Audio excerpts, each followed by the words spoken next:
This exercise is the half get-up. It's very similar to the full kettlebell get-up, also known as the Turkish get-up, but we break it down and modify it, so we literally cut it in half. We sit and we return. So with the next exercise we're going to stand up. The idea of this exercise is to enable the hips and the shoulder to rotate to maximise the efficiency of the core in order to allow us to sit up with a weight overhead.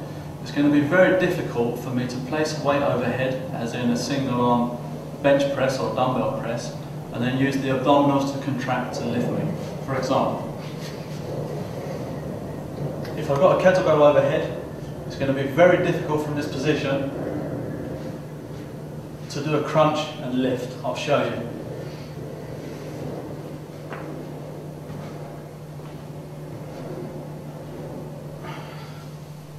So what I need to do is I need to use more body, same as the kettlebell jerk.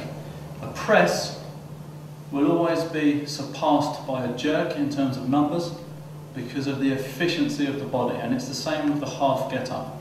If I'm relying on the abdominals, they are physically not strong enough because of the distance from the shoulder and the weight overhead.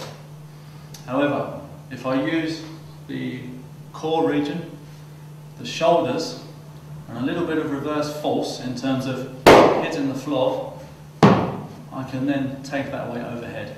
First of all, we're going to perform it without the kettlebell.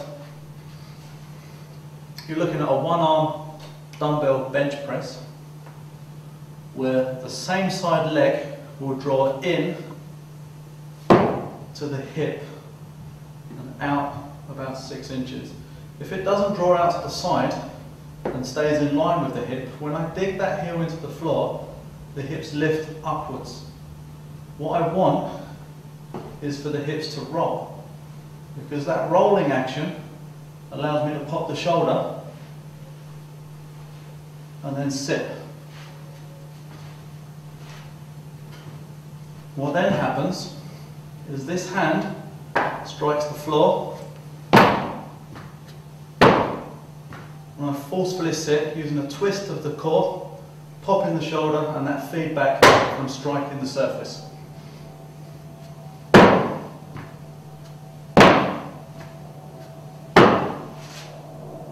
So it's a very explosive action. Whereas the abdominal curl is slow and doesn't work, this is a power action. It's very fast, very explosive. So once more, we'll cover the mechanics. From overhead, the same side foot strikes the floor close to the hip but outside of the hip. This allows the hips to twist rather than lift.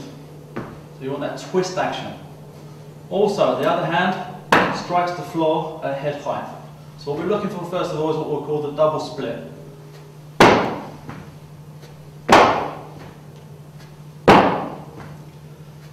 Digging this foot allows the hip to lift, and we then want to pop the shoulder, like so. It's then that we brace the entire core region, not just the six-pack, but the obliques as well, and we crunch with a torsion action. So instead of coming up like so, I'm twisting and crunching.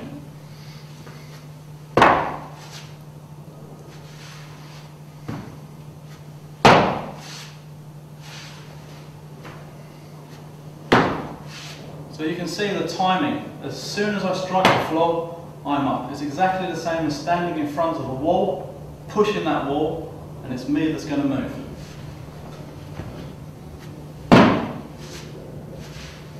Now with the kettlebell, key points are how you take the kettlebell into the body. You're going to have it next to the shoulder, same as the hand change where the fingers feed back to back. We roll, we cup, and as we roll back, we bring it onto the chest. We can then either use one arm or two arms to lock it out overhead. And for safety, don't have it over the face, have it over the floor just outside of the shoulder. So from this position, we're going to practice that separation. And we're just going to dig the heel and pop the shoulder.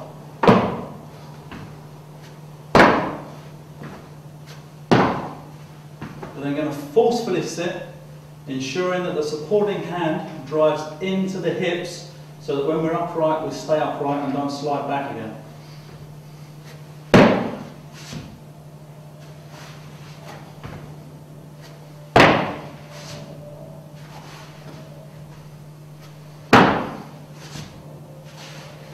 So it's a fantastic isolation drill for the core. When changing, there's two ways of changing. Either move the kettlebell or move yourself. Okay, never place it over the head or over the body. We'll do it on the other side now.